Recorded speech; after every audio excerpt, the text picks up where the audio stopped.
लेकिन उसके कान में हल्की फुसफुसाहट गूंजने लगी। अब तू भी मेरा है। कबीर ने किताब जमीन पर फेंक दी और भागा, पर उसके मन में गहरी डरावनी गूंज रह गई।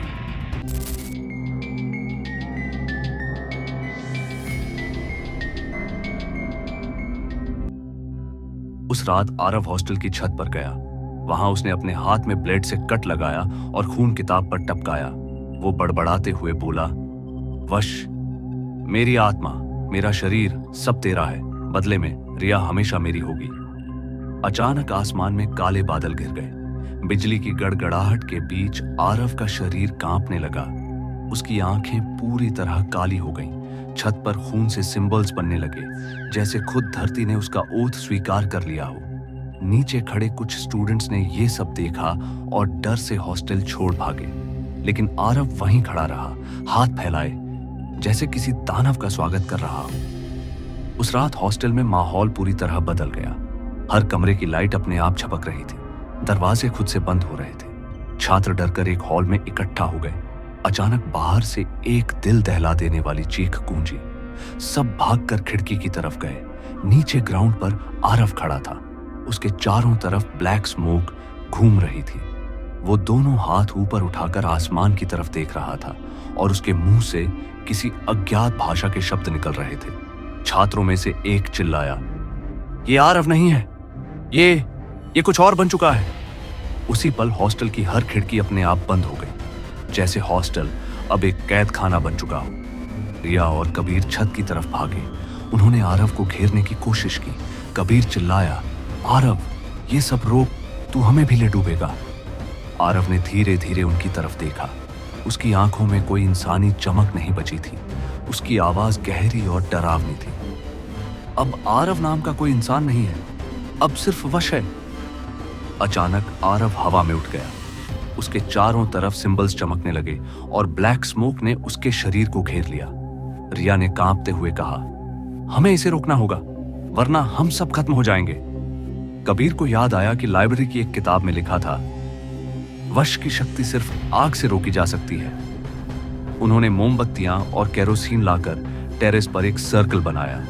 रिया ने आरव की किताब उठाकर आग में फेंक दी। जैसे ही किताब जली, आरव दर्द से चीख उठा, लेकिन ब्लैक स्मोक और भी गाढ़ी होकर चारों तरफ फैल गई। उसकी आंखें और भी काली हो गईं। उसने चिल्लाकर कहा, आग से मुझे नहीं रोका जा सकता, क्योंकि अब ये किताब मेरा हिस्सा बन चुकी है। आग की लपटें बुझ गईं और अब पूरा टेरेस अंधेरे में डूब चुका था। रिया जान चुकी थी कि आरव अब वापस नहीं आ सकता। उसने कबीर का हाथ पकड़ा और बोली, अगर हम इसे रोकना चाहते हैं तो किसी को अपना जीवन देना होगा, यही इसकी कमजोरी है। कबीर कांप गया, नहीं रिया, मैं तुझे खो नहीं सकता। लेकिन रिया मुस्कुराई। उसकी आंखों में आंसू थे। यह आरव था जिसने मुझे चुना, अब मेरी ही जिम्मेदारी है इसे खत्म करना। उसने आरव की तरफ कदम बढ़ाए और बोली, अगर तू सच में वश है तो मुझे अपने साथ ले जा। आरव ने हाथ बढ़ाया। जैसे ही रिया ने उसका हाथ पकड़ा, अचानक दोनों के चारों तरफ आग की एक विशाल दीवार खड़ी हो गई। कबीर चिल्लाता रह गया, लेकिन रिया और आरव उस आग में गायब हो गए। अगली सुबह हॉस्टल खामोश था। टेरेस पर बस राख के ढेर थे। आरव और रिया दोनों कहीं नहीं थे। कबीर अकेला टेरेस पर खड़ा था। उसकी आंखों से आंसू बह रहे थे, लेकिन तभी उसे हवा में फुसफुसाहट सुनाई दी, दिस इजंट ओवर, वश नेवर डाइज। कबीर कांप गया। उसने टेरेस की रेलिंग पर देखा। खून से लिखा था, नेक्स्ट इज यू। कबीर डर से पीछे हट गया। अब उसे पता था यह कहानी खत्म नहीं हुई। वह अभी भी कहीं आसपास है और अगला शिकार कबीर ही होगा। तो दोस्तों, ये थी आरव और वश की कहानी।